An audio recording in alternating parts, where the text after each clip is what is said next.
Hey, this is Tracy Lewis with Stuff and Things. It is Paper Pumpkin Day. I forgot to film when we picked this up late yesterday, and so I am filming while we take our garbage to the dumpsters here at the campground. And I think this one's called Gifts Galore, so I have not paid any attention this month to any sneak peeks of what this is about, aside from seeing that it is called Gifts Galore, so we will see what kind of alternatives I can come up with. So stay tuned for more Paper Pumpkin fun.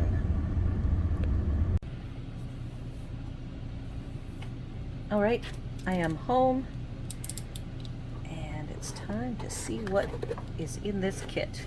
This kit is called Gifts Galore. Our spot is Flirty Flamingo.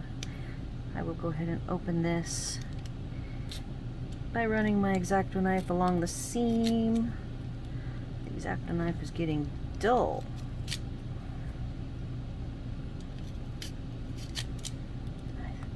There we go. And we've got Happy Holidays, Merry Christmas, Oh What Fun, to from, probably a package of bow, and some snowflakes. Really lovely font, and I like the size of those.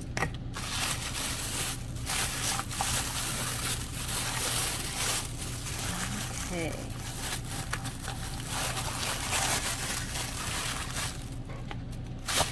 Some white tissue paper to put in my stash.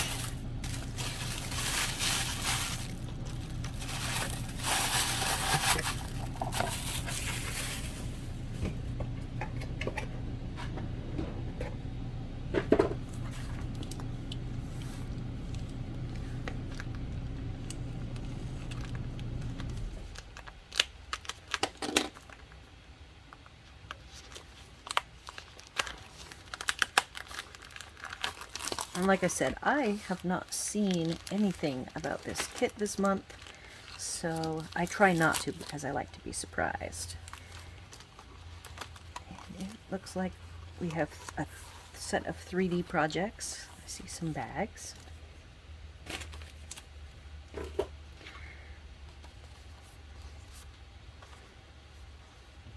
A sort of a box, perhaps.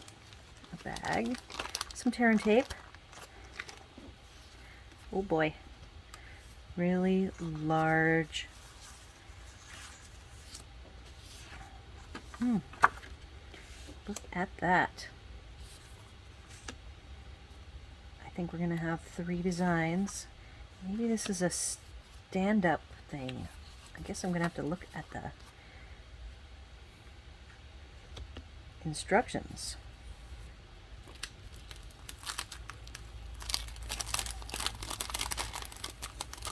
So something to think about for these gift bags is they probably would make a nice shaker front.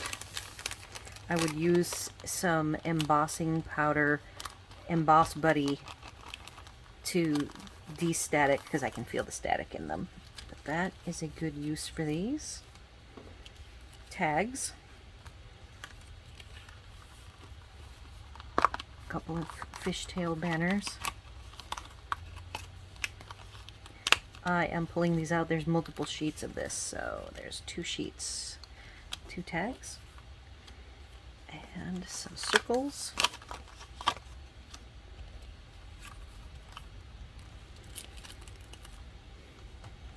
Oh, and let me get out the instructions, because I do not know what exactly these are. Oh, and it comes with paper clips, brass ones.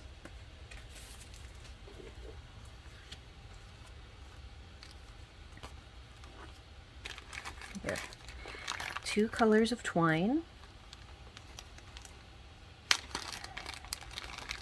a very small amount of dimensionals twine, and really cute brass paper clips. And these do make, oh, okay, so it's a front and back attached to a base that holds the gift bag. Very cute. Okay, and the backs of these have a pattern. So it's possible to get A2 cards out of these that I will be cutting into the shapes. We get 6 of each shape. I'm only feeling 4 of those. So no, 5. How come we have so many Christmas trees? All right, I definitely see 6 Christmas trees. Because you have to do the front back. All right, so you have enough to do the front and back, so 6 of each. I am seeing a possible use of at least part of these images. So cutting out the snowman's face, but then using the bottom of this, and it even has this little triangular shape where you're supposed to line up your box base, and having the bottom part be for background patterns. So this is going to be a very unique kit. It will be interesting to see how many cards I can get out of this, given that a lot of the pieces here are white. All of these probably are not something I would be able to use,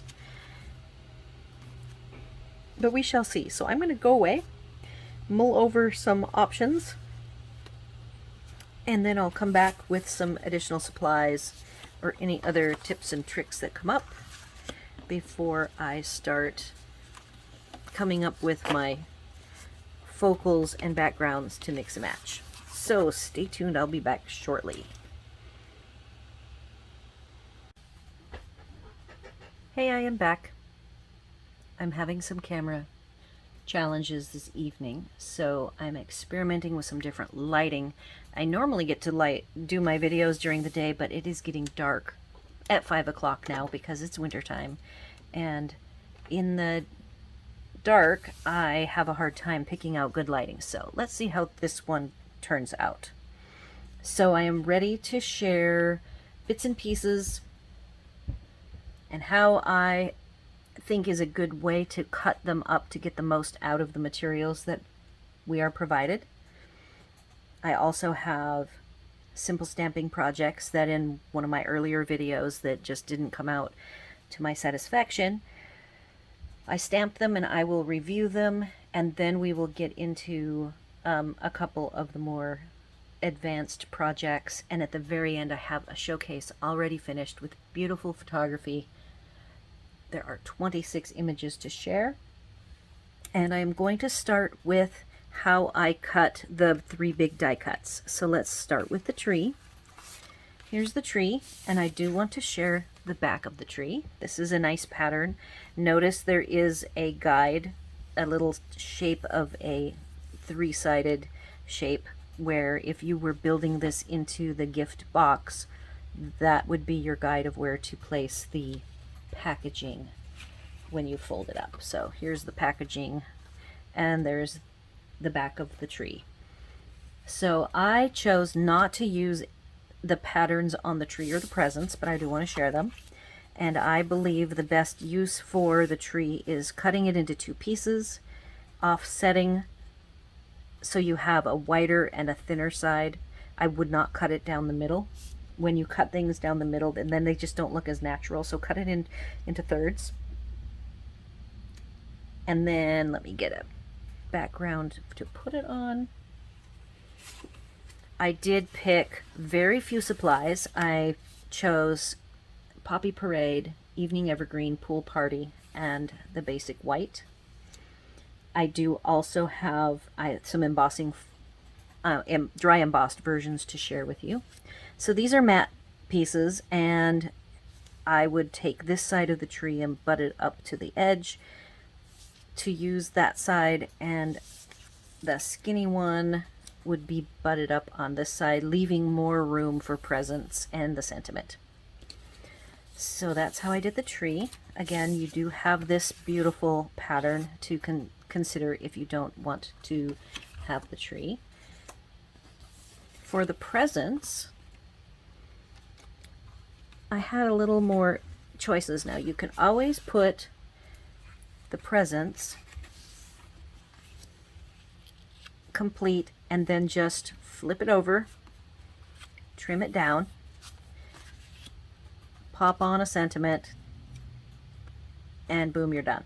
However, I don't think that is the best way to use and conserve these pieces. Each present die cut has 6 presents. So if you get 6 of them, you'll have a pile of 36 individual presents to play with. So here is what I did, is I cut them down. I removed the white. In an earlier video, I showed you a nice way to finish your edges where I used the sponge daubers, and then I also demonstrated just running the stamp spot along the edges to get rid of any leftover white if you didn't trim it absolutely perfect. I also do suggest that you use snips. I have bigger scissors and I started with the big scissors and they just weren't delicate enough to get a nice fine line. So these are the Stampin' Up snips and I highly recommend them. Alright, so you break down your presents into 6 different individual shapes, but here is the nice pattern on the back should you choose not to break all of them down into individual presents. And of course they still have the pattern on the back. So that is how I broke down the presents, and I finished them all off nicely. All right, I had to pause to do a check on how this lighting is working.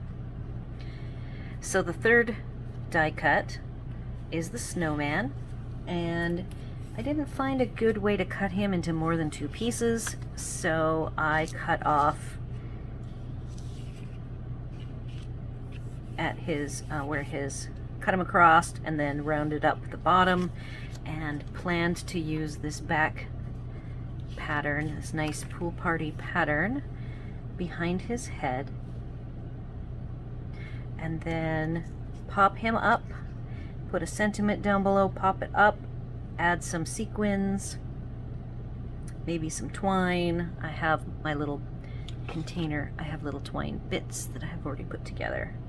So adding some twine, and then the sequins that I pulled for all of the projects and what I used for the photography were the subtle shimmer sequins, which are silver, gray, AB white, and translucent. And I think the sequins for all seasons, or sequins for everything, which has a variety of colors and they're in bulk, are also a good idea. You could also dress it up with any rhinestones or other enamel dots that you would like. I just thought that I would keep the tone and of the cards being a little bit more fun and playful with the twine that they provided, and I thought these sequins would go good with that. So there's one good design for the snowman. I then used this box and cut all of the flaps off, left the middle rectangle, stamped on half of it this Happy Holidays, and then trimmed it down, and I have the other half available. I do want to point out that the Oh What Fun, which goes nicely and was made for the round label that was provided, we have 4 of them, that each of the flaps will fit this, and I think there's enough room there you could even do a die cut, a circle die cut if you wanted.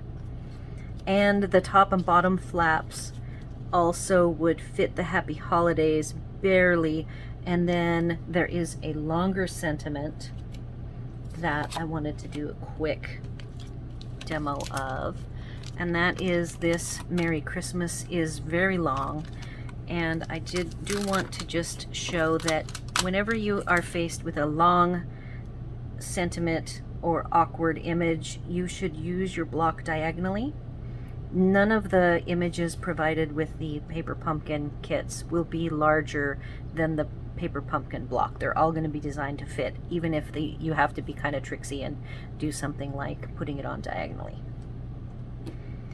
So I would be using this box for sentiments. I think that's a good purpose for it.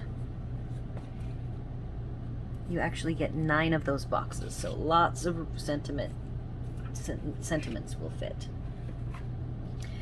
All right, let me share, before I go on to the projects themselves, the last of the materials that I pulled. So I used the thin pine bough embossing folder. I did it in the middle, so I did 2. And my theory with this that worked out really well when I was doing the photography is that when you add your graphical element, you lose the fact that it's been die cut down the middle, because you have parts of it covered by your die cuts. So here's another quick card. And then you've got presents to add. Let's pick some different colored ones. Just like that. And see, the whole look of this kit is large and simple and somewhat fun. So you just have to embrace the largeness. I do want to point out that I just recently used the Oh So Cool kit, which I think is from May or June perhaps, that had oversized A2 size card bases that were shaped, and I used those to make a birthday card that was 6 by 12. So these would make awesome 6 by 12 cards if you had a need to make very large cards. This kit is a great one to consider that treatment to it. So we've got the pine boughs and the early evening evergreen. I did the snowflakes, the full sheet snowflake dry embossing folder on white.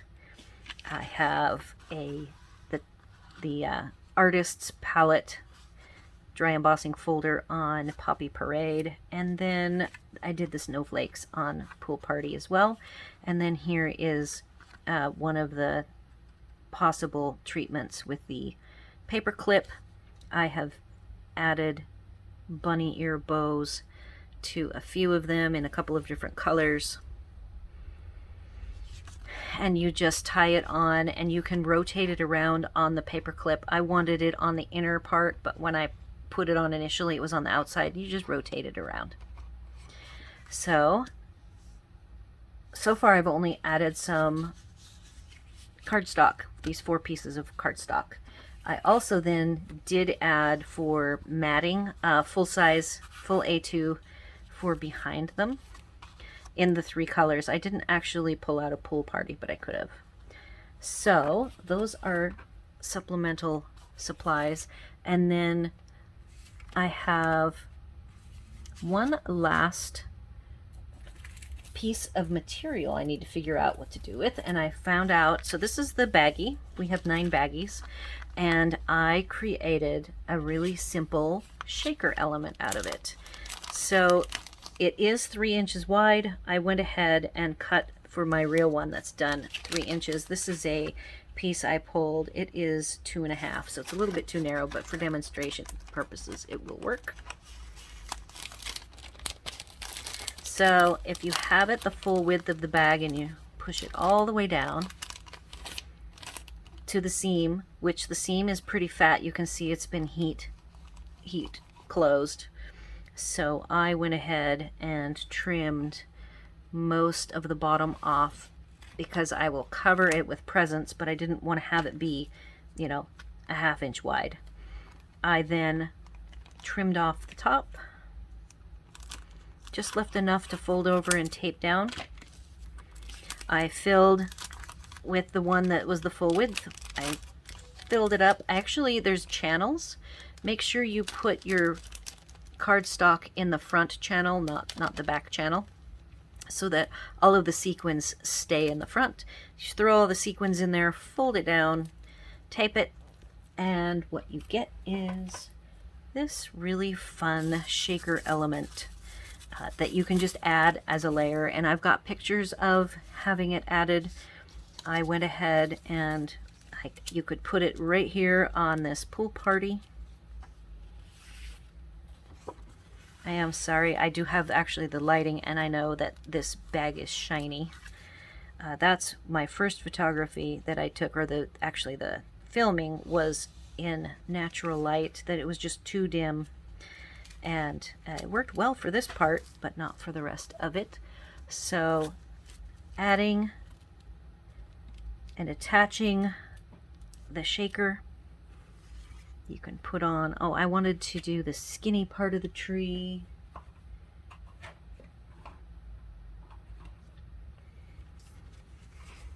Yep, here's the skinny part. I would pop it up above and below the bag, and then a couple of carefully placed presents to cover the bottom, and then maybe one more in a stack, and a happy holidays, and boom, you have a very cute card. So this is my Avid project, and I did create some photography with it a couple of different ways. And let's get over to the stamping projects that I did. I created photography with these in a variety of dressed up, stepped up settings. Here is one that is single color, and my hint and tip for this is to always do your sentiment first, so you make sure that it is placed where you want it, and then you put all of your decorative stamping around it. I created a background, all one color. This is using the Poppy Parade. I definitely wasn't quite digging the Flirty Flamingo, so I did pull out these extra colors to do my project work with. Though the pool party I only used for edging, and oh, I have Old Olive here, and I used Old Olive for edging. Poppy Parade and Evening Evergreen were my primary sentiment colors. So to do this sentiment, I always started, I wanted this area, Merry Christmas, to be fully legible. And then I started by offsetting above and below, and worked my way out from the sentiment that I initially stamped, and that will give you the best, most natural look. Be sure when you are stamping partials that you go ahead and spend the ink to re-ink your whole stamp, because you might think you know where you're going to stamp and you only want to do part of it, then you change your mind and you forget, and then, you know, one wrong stamp like that, and then you get to throw this away. So I've got lots of samples of that. I did a really fun vertical. I think with the long sentiment, this is a really good application for the sentiment being a vertical.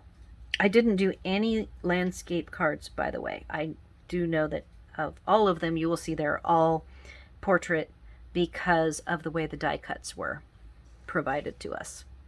So, and I always prefer vertical cards for whatever reason. And the last one, I did some fun creations. I like Poppy Parade with Pool Party a lot for Christmas cards, and so I created that simple one and then went and advanced it with some fun die cuts, popped them up, added some sequins. You can add the paper clip even right here. One of these paper clips would be cute.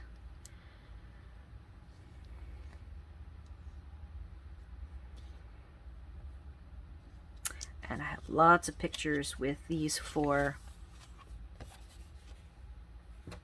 basics. And that concludes everything I've got. I have, like I said, lots of photography, believe there's 26, 24 or 26, can't remember. And I'm going through making sure I showed everything, and I believe I did. With my new lighting, I hope everything is nice and clear. If you have any comments, questions, or suggestions, you can leave them here on the video or over on my blog. I will have the full supplies list over on my blog, though I didn't find a need for a ton of added supplies for this kit. I believe, again, you could get easily over 20 cards, depending on how well you conserve your gifts. The gifts is going to be the key to how much you can spread this kit out.